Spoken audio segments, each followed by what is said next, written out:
The Hornets are on their second coaching search in 3 months. Miles Bridges might walk. Everybody outside of LaMelo might be traded. Russ Westbrook, he might wear purple and teal. And the NBA draft is Thursday night. Other than that, it is a peaceful, quiet time on 5th and Trade. Locked On Hornets host Walker Mehl joining us now. Walker, I would like to start by quoting Frank Costanza and demanding serenity now. How are you holding up? I'm okay. You have my undivided attention. I want you to know that I'm not going to check my phone for Twitter in case, in fact, when there is breaking news on this Hornets team, when we're actually doing this hit, you have my undivided attention. I'm going to try my best to answer your questions thoroughly and best prepared as possible. So you have me, Nick. I just want you to feel comforted in that fact. All right, let's cover the aforementioned topics and probably more. And we'll start with Kenny Atkinson, and we've got to move on from this at some point. But does the report on Tuesday that the two sides apparently could not agree on how much to pay his coaching staff, his assistants, does that change how you view this situation between Kenny Atkinson and the Hornets at all?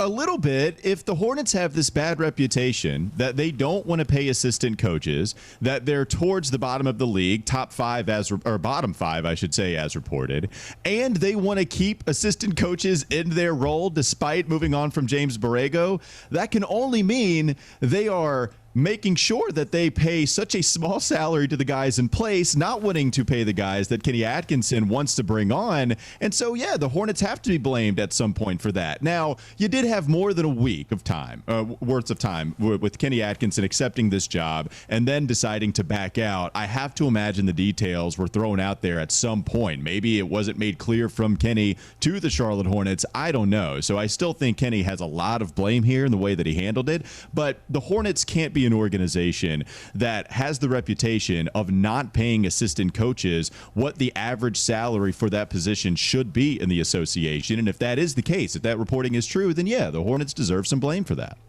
All right. Apparently there was a meeting of the Mikes in Charlotte on Tuesday. Mike D'Antoni, the other finalist for the position, meeting with team owner Michael Jordan. Do you think they should have, some said started the search over instead of dipping back into that finalist pool? Or to me, if he was your other finalist, you go to him and see, are you still interested? Are you offended at all? Like, what do you think about the way they did 2.0 of the search? Absolutely, you go back to him. Yeah. Because if we're having a problem with a coach feeling like they're second fiddle and they don't want to be the second option, well, then it's already reported that Mike D'Antoni was the other finalist. Do you want to go back to Terry Stotts, who was not even a real finalist, and then Sean Sweeney, the assistant for the Dallas Mavericks, who would be like the fifth? We're just going to keep going down. Go to Mike D'Antoni, do it immediately, such as was reported on Tuesday of this week, and see if he's still interested. Ultimately, it should be, at this point, Mike D'Antoni's decision on whether he wants the job, because clearly Mike was the other option for the Charlotte Hornets. And so you say, look, man, clearly Atkinson decided to stay with a champion, be on Steve Kerr's staff with the Golden State Warriors, and that's fine. We've moved on. We want you. And there were reasons that you were one of the two finalists for this job because we liked a lot of what you would bring. And I would imagine specifically the relationship he could develop with the star player LaMelo Ball. You have to go back to Mike D'Antoni. Even if he asked for more money because he's the second option, throw it at him, right? It's time to get this over with. We're almost to the draft, Nick, and we don't have a head coach. It's so weird. Yeah, I think that was the right move. And hopefully Mike D'Antoni accepts and we move on. Yeah, for reasons besides the draft being this week, it is such a pivotal time with the progress the team has made, the window of opportunity with your young core of really two Ball and Bridges. It just feels like the wrong move, especially considering it backfired 10 days ago now, or even more, could kind of cause, like, it could throw some things awry a little bit for this franchise if they don't get this coaching search 2.0 correct.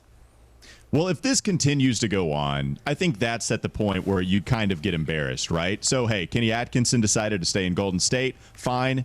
Then you go to Mike D'Antoni. If he accepts, then the damage is minimized. But if Mike D'Antoni decides that he doesn't want to be second option, it doesn't matter. You can throw all the money at me in the world. I don't want to be the second option. Go find your third. Go find your fourth. At that point, it does become a mess. And so if that all unfolds to a point where it gets even messier as this offseason goes on, where you're having to figure out personnel decisions, whether you're picking up guarantees on contracts, who you're going to be drafting, who you want to re-sign and don't. Yeah, to not have stage one of all of the activities you needed to check the box off completed, then that's a problem. And maybe some of the players could view it as a problem too. You don't want any reputation damage to this team.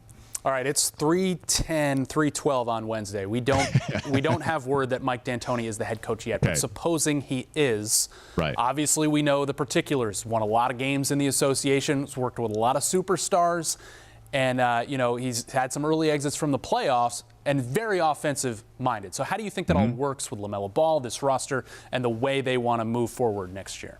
I think Mike D'Antoni is a good coach in the NBA. There were times where I wanted to just go after an assistant to see what their ceiling was, because you kind of know what you're getting from Mike D'Antoni. But some of the things you know are very good. He was the guy that was the innovator of this new coming-of-age offense that relied on a bunch of three-pointers taken, relied on going small in order to be shiftier, more athletic out there on the floor. He always talks about how he would have leaned into that more had he known what we do today with Golden State taking a lot of those same ideas and then applying it to the Warriors brand of basketball. And then he changed that with James Harden in Houston. So I think that shows the ability to adapt. Okay, first we have this free-flowing 7 seconds or less offense in Phoenix. Now you have a legitimate star like James Harden who can be an offense unto himself. We're gonna make sure that we dictate it around James Harden, and I think that shows now there's an ability to adapt around LaMelo Ball, adapting around some of the stars that you have, hopefully winning those 50 games. And remember, the shortcomings in the postseason, like there was not another team out there that came as close as the Rockets did to beating a KD, Steph Curry-led Golden State Warriors team healthy. Houston took them to 7 games, and maybe you're a 20-point deficit, Chris Paul injury away from making that happen, actually getting the NBA Finals. And I think D'Antoni deserves a lot of credit for that. Yeah, my argument is, at least we were watching Mike D'Antoni's teams in May. We would love that here, and then we can worry about the step after that. All right, let's talk about the guys that will hopefully be playing for the Hornets next year. How worried are you that A, Miles Bridges will command a max offer, and B, that the Hornets would not match it? Well, I'm not too worried that the Hornets are not going to match it. I think they will in the end. I do think that Miles Bridges will be in a Charlotte Hornets uniform next season and beyond.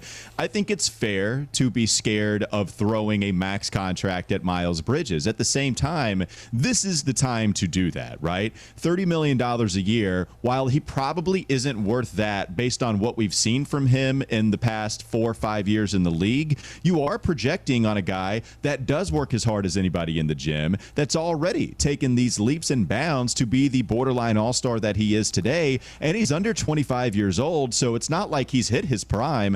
I expect him to shoot the ball better next year. There are defensive inefficiencies that I think he can finally improve on as he gets smarter and wiser into the league. Plus, he's LaMelo Ball's best friend on the team, and they work so well together on the court.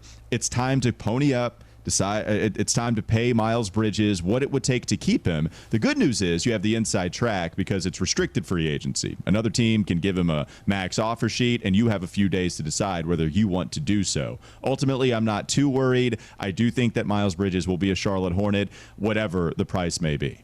All right, which of these reported trades this week, bringing Russell Westbrook here, and that's really, a lot of that is contractual because he's on an expiring deal, or bringing big Miles Turner from Indiana, maybe for Gordon Hayward, which of those trades do you think is most likely to happen? I think Miles Turner is the most likely, only because we've heard it more than 80 times in the last 5 years. He's the #1 player we've talked about here in Charlotte that is not a Charlotte Hornet. Miles Turner for the 15th overall pick in salary filler would make a lot of sense. I think, if nothing else, Miles Turner fits a need with this team, which is the center position. He can shoot threes, so offensively, you do have a role carved out where you can say, hey, sit out there on the perimeter, we'll give you some spot-up shots, and he can defend the rim at a really high level. Plus, it won't take as much. The math to make that trade is a lot simpler than what it would be to make a Russell Westbrook trade make sense, and how that path could be carved out. You might have to get another team involved, whether it's the Nets sending Kyrie Irving out to L.A. and then send Terry Rozier, Gordon Hayward over to the Brooklyn Nets organization. You just have to do a few more things to make that trade happen. Plus, I don't like the fit on the court. If you decide to buy out Russell Westbrook so he doesn't play with LaMelo Ball and the team as constructed, then there are some ways that makes sense too. But ultimately, Miles Turner is the most likely foreign player to come over here and suit up for the Hornets. All right, forget, if we can, the coaching search debacle, because regardless of who is going to be the coach, whether it's going to be James Borrego, Kenny Atkinson, Mike D'Antoni, or Walker Mehl, this seemed like it could be a transformative offseason for this franchise. So how aggressive do you expect Mitch Kupchak to get? I mean, he's got a roster that's basically like 98% trade pieces outside LaMelo and Miles, 2 first-round picks, some contracts they'd maybe like to wiggle out of as well. How aggressive do you think he's going to be? How transformed could this roster be for this season? We have not seen Mitch Kupchak give up real value in any trade since he's been at the helm here in Charlotte. I don't expect that to happen. And by the way, that's a good thing. You don't want to get rid of first-round picks just to get off some money. Now, maybe it's become necessary for you to get rid of a 15th overall pick to get off of a bad contract, paying Gordon Hayward $30 million a year.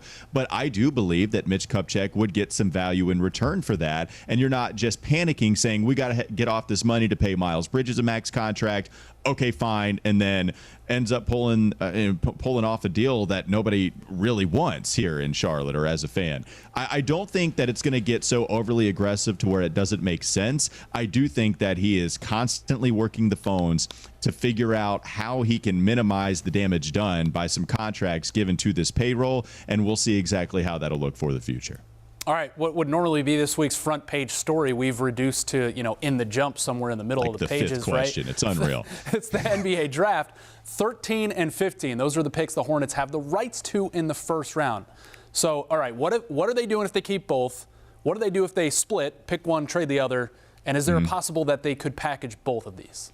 Yeah, I think anything's on the table. That's part of the reason this is the 5th, 6th question down, is because there's so many scenarios to address before it. Anything is on the table. So if you want my perfect scenario, give me Jalen Duren falling, the big man out of Memphis, all the way to 13. The Hornets not playing around. They just select the center that they've needed for a while. And then if they keep that 15th overall pick, select one of my favorite players like a Malachi Branham from Ohio State to put in the backcourt, Jalen Williams to put on the wing. If Johnny Davis falls, I think that would be an excellent selection to help their wing defense. Some of those names make sense after you go ahead and eat your dinner first, which is taking your center. Mark Williams, if he's available, is a realistic, good option, the center out of Duke, if Jalen Duren doesn't fall. But some of those names are what I'm keeping an eye on for the Charlotte Hornets if they don't trade 15, 13, packaging up for Shaedon Sharpe, which has been a rumor, moving back to go get a veteran. Anything's on the table. But so some of those are the prospect names that I'm really intrigued by. I will finally get you out of here. You're thinking I'm going to make you stay on this call until Mike D'Antoni coaches his first game at this point. But with those bigs in the draft, it seems like one of them is going to be available based on all the mocks. But, I mean, we've seen bigs come in through here the last 2 or 3 years and play a lot in Greensboro. I mean, are these guys going to be able to contribute to this team at that position?